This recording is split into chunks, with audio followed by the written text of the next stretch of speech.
ये अलग अलग एंगल से जो बहुत सारे लोगों ने वीडियोस भेजी हैं वो अपने दर्शकों को हम दिखा रहे हैं, कि करके दिखाते हैं।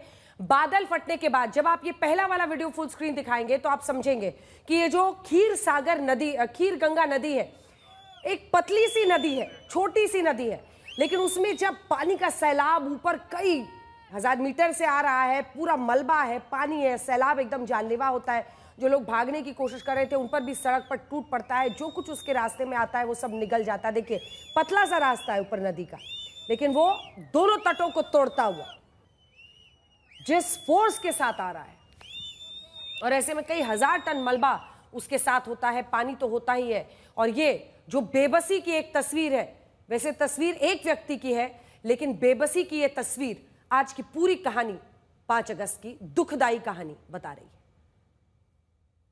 वहीं तीसरी तरफ अगर आप देखेंगे तो इस पूरे इलाके में जो मलबा और सिल्ट, देखिए पतली सी नदी, छोटी सी नदी की जगह थी, लेकिन जब ये बादल फटता है, लगातार 10 मिनट बारिश होती है, उसके बाद से ये बादल फटता है और फिर मलबे के साथ ये पूरा का पूरा पानी सैलाब बनकर नीचे उतरता है, तब ये तस्वीरें आती हुई दिखाई दे रही हैं। 4 लोगों की मौत की खबर है और कई लोगों के अभी तक लगभग 40-50 लोग लापता बताए जा रहे हैं। लेकिन यहीं से अगर 2013 की तस्वीरों को याद कीजिए तो ऐसा ही केदारनाथ मंदिर के पीछे में देखा था, और आज भी लोग उस घटना की दहशत में रखते हैं क्योंकि कई हजार लोग उसमें मारे गए थे। लेकिन तब 2013 की वो घटना जिसमें ऐसे ही मतलब क्लाउड बर्स्ट की जानकारी आई और फिर 2 पहाड़ों के बीच से जो ये जल प्रवाह सैलाब बनकर टूट पड़ा था केदारनाथ में, ऐसे लोगों पर जो वहाँ पूजा करने आए थे, जो भारी तादाद में वहाँ पर पर्यटक रहते हैं, और पूरे इलाके को, सिर्फ वही नहीं पूरे नीचे तक कई इलाकों को, गांव को, सबको उस वक्त वो पानी लील गया था। और यही भयावह रूप जब लगातार बारिश के बाद कोई भी नदी सैलाब बनकर टूट पड़ती है, उत्तराखंड में खास तौर पर अगर आप देखिएगा तो जो गढ़वाल के पहाड़ है वो सबसे ज्यादा ऐसे लैंडस्लाइड, ऐसी घटनाएं, ऐसे बाढ़, फ्लैश फ्लड, क्लाउड बर्स्ट यानी बादल फटना, इन सब का सबसे ज्यादा वही मातम झेलते हैं।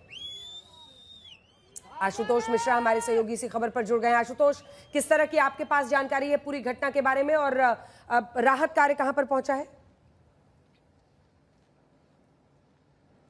राहत कार्य शुरू हुआ अंजना, लेकिन एक बहुत मुश्किल है, मौसम की चुनौती। हालांकि इस समय बरसात नहीं हो रही है, लेकिन दरअसल भागीरथी के पास ये जो इलाका है जहां लैंडस्लाइड है, वहां अब एक झील बन गई है। पानी अब 8000 फीट की ऊंचाई पर है, 7000 फीट की ऊंचाई पर।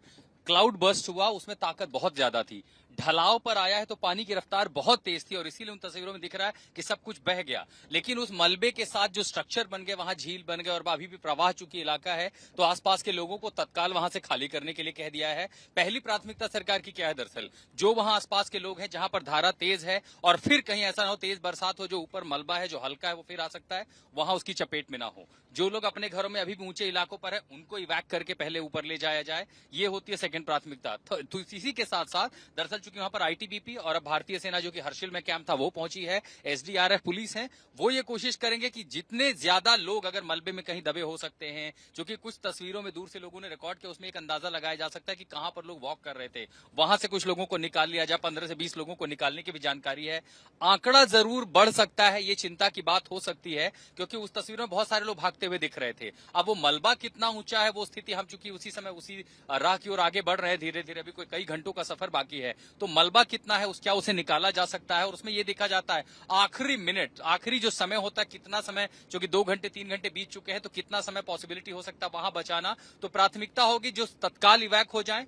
दूसरी प्राथमिकता किन इलाकों में लोगों को स्पॉट किया गया था, उसी के साथ स्निफर डॉग की भी मदद लेना, ये देखते हो कि क्या कहीं ट्रेस किया जा सकता है। रात बहुत मुश्किल होने वाली है, और अगर चूंकि उस पूरे इलाके में अभी भी मौसम विभाग ने बारिश का अलर्ट जारी किया है, अगर वो अलर्ट मतलब बारिश नहीं होती है, तेज मलबा अगर स्थिर रहता है, तो रात भर भी ऑपरेशन चलाने में न तो एनडीआरएफ को दिक्कत होगी न सेना को दिक्कत होगी, क्योंकि इन दोनों एजेंसियों के पास इस तरह के इवैक प्रोग्राम और इस तरह के रेस्क्यू रिसर्च का की एक्सपर्टीज है, उनके पास इस तरह की ट्रेनिंग है, वो कर सकते हैं।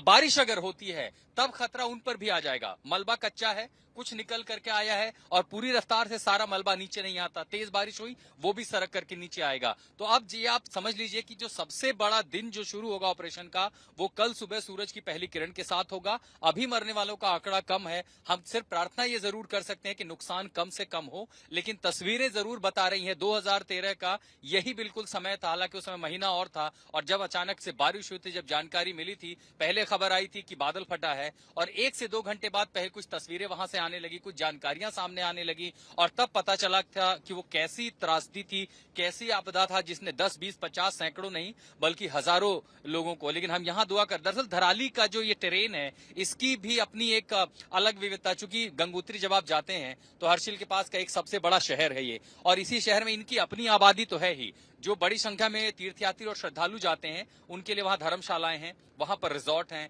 होटल हैं, ढाबे हैं, रेस्टोरेंट हैं। उस पूरी चेन में, चूंकि इस समय चारधाम यात्रा भी चल रही है, तो चेन में वहां पर काफी बड़ा शहर। और आप अगर देखिए उन तस्वीरों के जरिए कि पूरा जो लैंडस्केप है शहर का, वो आपको 5 से 6 स्क्वायर किलोमीटर का दिखाई देता है। और मलबा इस कदर आया है, ऐसा लग रहा है कि जैसे नदी ने अपनी धारा ही बदल ली हो, कि एक तरफ मलबा ऐसा आया कि पानी की धारा बदल गई। तो कितने लोग बहाव का शिकार हो सकते हैं, मलबे में कितने लोग दबे हो सकते हैं, कितने घरों को नुकसान पहुंचाते हुए उस मलबे ने अपने अंदर दबा लिया है, उन सब में जाकर के खोजना एक बहुत बड़ी चुनौती होगी। माउंटेन टास्क जिसको कहा जा सकता है। लेकिन हमारी एजेंसियां इस मामले में, उनके पास ये दक्षता है कि वो राहत अभियान चला सकती हैं। लेकिन हाँ, मौसम बहुत बड़ी बाधा बन सकता है। हम बस इतनी दुआ जरूर कर सकते हैं, प्रार्थना, कि अगर मौसम ठीक रहा तो रात भर भी अभियान चलाया जा सकता है, और संभवतः और भी जो अतिरिक्त टीमें हैं, चाहे एनडीआरएफ हो, सेना हो, आईटीबीपी हो, उनको भी डिस्पैच किया गया है। और वो भी अगर पहुंच जाएंगे तो इस ऑपरेशन को बहुत कम से कम समय में पूरा किया जा सकता है। अंजना। बिल्कुल। और अगर राहत कार्य कम से कम हो जाए, कम से कम जितने लोगों को वहां से बचाकर निकाला जा सकता है, ये सब कुछ हो जाए, तो एक उम्मीद बनती है। दोनों खास मेहमान भी लगातार हमारे साथ बने हुए हैं, जिनके साथ हम बात कर रहे हैं। दत्ता जी, एक बार फिर से आपके पास आते हुए, मतलब अब तो ये जो तस्वीरें आ रही हैं, मतलब ऐसा लग रहा है कि पानी ही पानी हर जगह भर गया है। बीच में जो जगह थी नदी की, जहां से गंगा नदी जिससे पानी आया, उसका एक हल्का सा ऊपर का मुंह हिस्सा दिख रहा है, वरना नीचे सिर्फ पानी ही पानी है।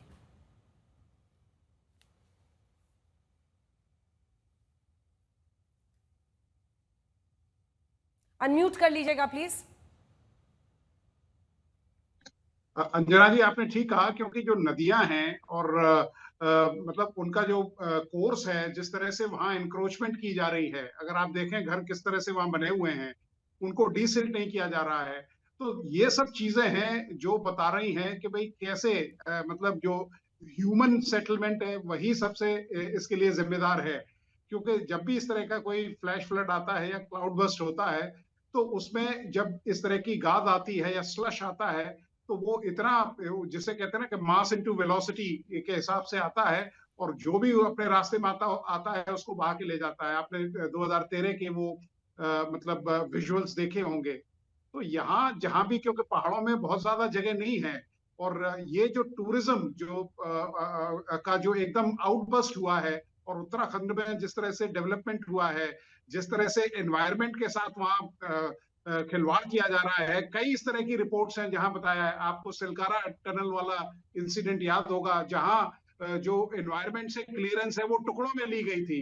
तो जब हम अपने जो रूल्स रेगुलेशंस हैं या गाइडलाइंस हैं या नियामक हैं, जब उनको हम दरकिनार करते हैं, तो आपदा, तो नेचर हमें याद दिलाता है कि अभी भी वो इतनी स्ट्रांग पोजीशन में है कि आपका सब उस सैलाब में बहा के ले जाएगा।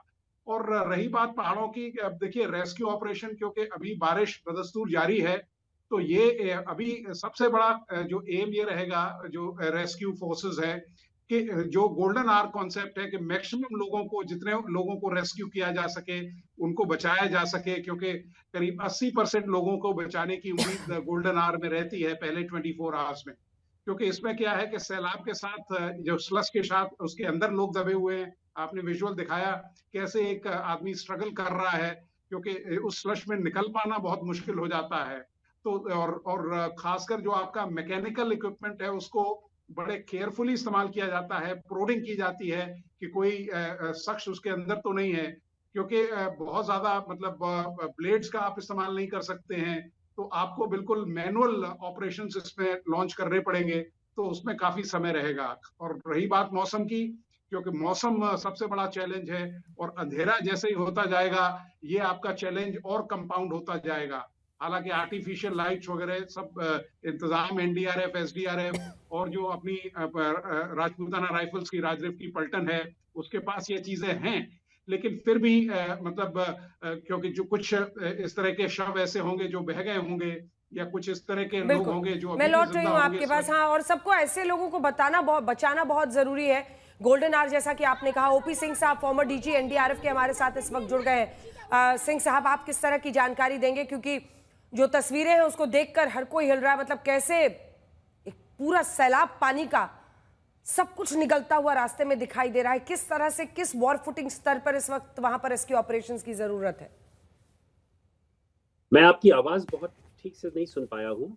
अंजना जी, क्या रिपीट करेंगे आप अपने बात को? बिल्कुल, रेस्क्यू ऑपरेशंस किस तरह से आगे इस वक्त वहां पर चल रही होंगी, क्या कुछ करने की जरूरत पड़ेगी, क्योंकि अब धीरे धीरे अंधेरा भी होगा, लेकिन कई मतलब ये पानी जो दिख रहा है सर, सैलाब बनकर, एकदम जानलेवा सैलाब बनकर, मतलब तटों के दोनों तरफ से जो कुछ रास्ते में आ रहा है सब कुछ निगलता हुआ आगे बढ़ रहा है। जहां तक मैं आपकी बात समझ पाया हूँ, ये बहुत ही भयावह स्थिति है उत्तरकाशी में, और पर्टिकुलरली इस तरह की जो क्लाउड बर्स्ट की घटना हुई है जिसमें लगभग 4 लोग मारे गए हैं और 50-60 ऐसे हैं जो मिसिंग हैं, जो ऑफिशियल रिपोर्ट है। क्या आप मेरी बात सुन पा रही हैं? बिल्कुल, आवाज आ रही है, आप अपनी बात पूरी करें। ठीक है। जो सबसे बड़ी चुनौती अभी डिस्ट्रिक्ट एडमिनिस्ट्रेशन के लिए है कि वो किस प्रकार वो रेस्क्यू ऑपरेशंस को शुरू कर रहा है, तो उसकी क्या स्थिति होगी, क्योंकि ग्राउंड जो है बहुत ही अनस्टेबल है, और उसके कारण जो है रेस्क्यू ऑपरेशंस करने में दिक्कतें होंगी। और जहां तक मुझे जानकारी मिली है कि टीम्स के मूवमेंट में भी डिफिकल्टीज आ रही है, क्योंकि रोड्स जो है वो ब्लॉक्ड हैं because of landslides. Air lift नहीं हो पाएगा क्योंकि वेदर वहाँ का बहुत खराब है।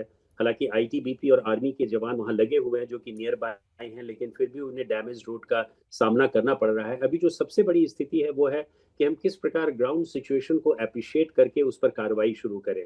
हम कोई भी काम शुरू करें उसके पहले हमें देखना पड़ेगा कि ग्राउंड का सिचुएशन क्या है, डेड बॉडीज जो है उनको रिट्रीव करने की स्थिति, और साथ ही साथ जो हमारा मडी एरिया है, मड है, मक है, उन सबों को किस प्रकार हम क्लियर करके लोगों को निकाल सके। वैसी कोई सूचना नहीं हमें मिली होगी कि जिससे कि कोई आदमी इस तरह का फंसा होगा। अगर फंसा होगा तो उसको भी निकालने की कोशिश की जाएगी। और जैसा कि वहाँ के मुख्यमंत्री और डिस्ट्रिक्ट मैजिस्ट्रेट ने कहा कि वो लोग निरंतर इस चीज को, इस पूरी स्थिति पर नजर रखे हुए हैं और मॉनिटर कर रहे हैं। जितनी भी एजेंसीज हैं, चाहे वो एनडीआरएफ हो, एसडीआरएफ हो, एसडीएमए हो, या आर्मी हो, आईटीबीपी हो, या डिस्ट्रिक्ट